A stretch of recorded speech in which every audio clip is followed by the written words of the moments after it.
बिस्मिल्लाहिर्रहमानिर्रहीम या मुकल्लिबुल कुलूब सब्बित क़ल्बी अला दीनिक रब्बी ज़िदनी इल्मा। अस्सलामु अलैकुम dear students, first year class बेटे आपकी पेपर स्कीम फॉर ईयर 2024 हम आज डिस्कस करने वाले हैं। इसमें सबसे पहले एमसीक्यूज़ की डिवीज़न आप देख लें। 17 एमसीक्यूज़ आपके पेपर में होंगे, जिसमें चैप्टर नंबर 1 में से 2 एमसीक्यूज़ होंगे, चैप्टर नंबर 2 में से भी 2 एमसीक्यूज़ होंगे, चैप्टर नंबर 3 में से भी 2 होंगे, चैप्टर नंबर 4 में से 1 एमसीक्यूज़ और चैप्टर नंबर 5 में से 2, चैप्टर नंबर 6 में से भी 1, 7 में से भी 1, 8 में से 2 और 9 में से भी 1 एमसीक्यू लिया जाएगा और यहाँ से चैप्टर नंबर 10 में से भी। लेकिन जो चैप्टर नंबर 11 है वहाँ से आपके 2 एमसीक्यूज़ पिक किए जाएंगे। नंबर ऑफ़ एमसीक्यूज़ जो भी हो, लेकिन आपने एमसीक्यूज़ को अपने फोकस पे रखना है और अच्छे से इसकी तैयारी करनी है, ठीक है। फिर इसके बाद हम शॉर्ट क्वेश्चंस पे आ जाते हैं। जो शॉर्ट क्वेश्चंस हैं वो आपके टोटल मार्क्स होंगे इनके 44, ठीक है। फर्स्ट क्वेश्चन जो होगा इसमें आपके टोटल 12 एमसीक्यूज़ आपको दिए गए होंगे और उसमें से आपने 8 क्वेश्चन जो हैं वो अटैम्प्ट करने होंगे। So 8 multiply by 2 would be equal to 16। और इसी तरह से चैप्टर नंबर 3 में भी आपको 8 क्वेश्चन दिए जाएंगे और उसमें से आपने 12 क्वेश्चन दिए जाएंगे और उसमें से आपने 8 क्वेश्चन जो है वो अटैम्प्ट करने होंगे। तो 8 multiply by 2, every question contains 2 marks, ठीक है। तो 16 मार्क्स बन जाएंगे। सेम फिर नेक्स्ट आगे जो क्वेश्चन नंबर 4 है वहाँ से आपको 9 क्वेश्चन दिए जाएंगे और आपने उसमें से 6 क्वेश्चन अटैम्प्ट करने होंगे। तो 6 multiply by 2 would be equal to 12। So अगर हम देखें तो हमारे पास ये जो टोटल मार्क्स बनते हैं ये बन जाते हैं 44, ठीक है। अब इसमें हम आ जाते हैं कि चैप्टर नंबर 1 में से कितने क्वेश्चन होंगे, 2 में से भी कितने होंगे, 3 में। जो हमारा क्वेश्चन नंबर 2 है, फर्स्ट क्वेश्चन एमसीक्यूज़ का होगा। सेकंड क्वेश्चन जो है वो जहाँ से आपका सेक्शन नंबर 1 यानी शॉर्ट क्वेश्चन का सेक्शन शुरू होता है सब्जेक्टिव पार्ट का, वो आपका क्वेश्चन नंबर 2 जो है वो 4 चैप्टर्स में से होगा। Chapter number 1, chapter number 2, chapter number 3 और चैप्टर नंबर 4, यानी ये जो 12 क्वेश्चन है वो इन 4 चैप्टर्स में से आएंगे। और जो आपका फर्स्ट जो ये वाला आपका चैप्टर नंबर 1 है इसमें से आपके 4 क्वेश्चन, चैप्टर नंबर 2 में से आपके 3 क्वेश्चंस होंगे, चैप्टर नंबर 3 में से भी 3 क्वेश्चन होंगे और चैप्टर नंबर 4 में से 2 क्वेश्चन होंगे, ठीक है। 4 + 3 7 + 3 10 + 2 12। तो ये टोटल 12 क्वेश्चन होंगे। इनमें से आप 8 क्वेश्चन अटैम्प्ट करेंगे और इनके मार्क्स होंगे 16। नेक्स्ट जो चैप्टर नंबर 5 है, 5th चैप्टर है, उसमें से आपके 4 शॉर्ट क्वेश्चन, 6 में से आपके 2 शॉर्ट क्वेश्चन और जो आपका 7 चैप्टर है उसमें से 3 शॉर्ट क्वेश्चन और चैप्टर नंबर 8 में से भी 3 शॉर्ट क्वेश्चंस लिए जाएंगे। इनमें 4 + 2 6 + 3 9 + 3 12, ये भी टोटल 12 क्वेश्चन होंगे और आपने इसमें से 8 क्वेश्चन अटैम्प्ट करने होंगे which contain 16 marks. Question number 4 जो थर्ड शॉर्ट क्वेश्चन होगा उसमें 3 चैप्टर्स में से शॉर्ट क्वेश्चन आएंगे, वो टोटल 9 क्वेश्चन होंगे। चैप्टर नंबर 9 में से भी 3 शॉर्ट क्वेश्चन, चैप्टर नंबर 10 में से भी 3 शॉर्ट क्वेश्चन होंगे और चैप्टर नंबर 11 में से भी। इस सारे में से इन सारे जो टोटल 9 क्वेश्चन हैं इनमें से आप 6 क्वेश्चन अटैम्प्ट करेंगे and 6 multiply by 2 is equal to 12।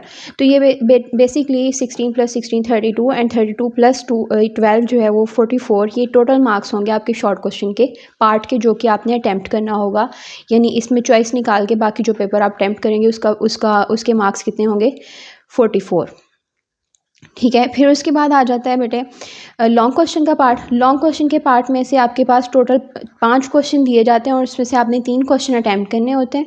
ये सेक्शन नंबर 2 होता है और लॉन्ग क्वेश्चन के आपके पास टोटल मार्क्स होंगे। हर एक लॉन्ग क्वेश्चन है उसके 2 पार्ट होते हैं, A and B part. A part के 5 मार्क्स होते हैं और बी पार्ट के 3 मार्क्स होते हैं। तो अगर हम 8 मार्क्स हर क्वेश्चन के लेते हैं तो हमने 3 क्वेश्चन अटैम्प्ट करने हैं, तो 3 क्वेश्चन के टोटल मार्क्स बनते हैं 24, यानी 8 multiply by 3 is equal to 24 जो क्वेश्चन आप अटैम्प्ट करेंगे। और इस 8 में 5 + 3 का ए बी पार्ट होगा, ठीक है। और उस ए बी पार्ट में से आपने जो भी क्वेश्चन अटैम्प्ट करना है उस क्वेश्चन को आपने ए पार्ट भी अटैम्प्ट करना है और बी पार्ट भी अटैम्प्ट करना है। फॉर एग्जांपल आप क्वेश्चन नंबर 5 पिक करते हैं तो उसका ए एंड बी पार्ट आप दोनों अटैम्प्ट करेंगे। 5 मार्क्स का इसका थ्योरेटिकल पार्ट होगा जो कि ए पार्ट होता है और 3 मार्क्स का इसका न्यूमेरिकल पार्ट होगा जो कि बी पार्ट होता है, ठीक है। जो क्वेश्चन नंबर 5 है उसका ए एंड बी पार्ट जो होगा वो आपका चैप्टर नंबर 3 और चैप्टर नंबर 2 एंड 3 में से होगा। अब ये चीज़ हमें नहीं पता होती कि आपका थ्योरेटिकल पार्ट जो होगा वो चैप्टर नंबर 2 में से होगा या फिर आपका न्यूमेरिकल पार्ट चैप्टर नंबर 2 में से होगा, तो हम इस चीज़ को डिफ़ाइन नहीं करते। चैप्टर नंबर 2 और 3 में से आपका ये वाला क्वेश्चन आता है, ठीक है। ये मैंने यहाँ पे इसलिए लिखा है ताकि आपको ये कन्फ्यूजन ना हो कि ए में से टू जो हमारा ए वाला पार्ट है वो सेकंड चैप्टर में से ही आएगा या बी वाला पार्ट थर्ड चैप्टर में से ही आएगा, ये हमें नहीं पता। तो क्वेश्चन नंबर 5 इन 2 चैप्टर्स में से हो सकता है। इसमें से आपने ये चीज़ नहीं देखनी कि किस में से न्यूमेरिकल करना है, किस में से थ्योरेटिकल करना है। आपने इस चीज़ को मद्देनज़र रखे बगैर इस क्वेश्चन को अटैम्प्ट करना है। और ये वाला ए पार्ट 5 मार्क्स का और बी पार्ट 3 मार्क्स का होगा, तो टोटल आपके मार्क्स कितने बन जाएंगे 8, ठीक है, जो मैंने यहाँ पे लिख दिए थे। क्वेश्चन नंबर 6 जो है वो आपका होगा चैप्टर नंबर 4 एंड 8 में से, ठीक है। क्वेश्चन नंबर 7 जो होगा वो आपका होगा चैप्टर नंबर 5 और 7 में से। क्वेश्चन नंबर 8 जो होगा वो आपका चैप्टर नंबर 6 + 11 में से होगा। एंड चैप्टर नंबर 9 एंड 10 में से हमारा क्वेश्चन नंबर 9 होगा। तो आप इन चैप्टर्स में से दोबारा से यही बात बता रही हूँ मैं कि आप लोगों ने ये बात बिल्कुल भी ध्यान में नहीं रखनी कि हमने ए पार्ट जो है वो चैप्टर नंबर 2 में से ही करना है और बी पार्ट हमने चैप्टर नंबर 3 में से ही करना है। ऐसी बेटे कोई भी आपकी स्पेसिफिकेशन अगर आपको कोई बताता भी है तो उस चीज़ को मद्देनज़र रखे बगैर अपने पेपर की अच्छे से तैयारी करें। आपको ये बात पता चल गई कि पेयरिंग स्कीम ये है तो वेल एंड गुड, आप इसके अकॉर्डिंग अपने जो क्वेश्चन अटैम्प्ट करना चाहें वो कर सकते हैं। लेकिन जो आप पेयर्स करना चाह रहे हैं उनके आप थ्योरेटिकल भी करें और उनके न्यूमेरिकल भी अच्छे से करें, ठीक है। तो अल्लाह ताला आप लोगों को कामयाब करे। और इसके जो टोटल मार्क्स हैं इस पूरे पेपर के वो बन जाते हैं MCQs के 17 मार्क्स, ठीक है। फिर उसके बाद शॉर्ट क्वेश्चन के 44 मार्क्स एंड जो आपके पास है सेक्शन 2 यानी लॉन्ग क्वेश्चन वाला, उसमें कितने मार्क्स हैं 24 मार्क्स, ठीक है। तो 24 मार्क्स + 44 मार्क्स + 17 मार्क्स, ये कितने बन जाएंगे 85 मार्क्स। तो आपका पेपर कितने मार्क्स का होता है 85 मार्क्स का, ठीक है। होप सो ये आपकी हेल्प करेगा और अपना ख्याल रखें, अच्छे से पढ़ें। अल्लाह हाफिज़।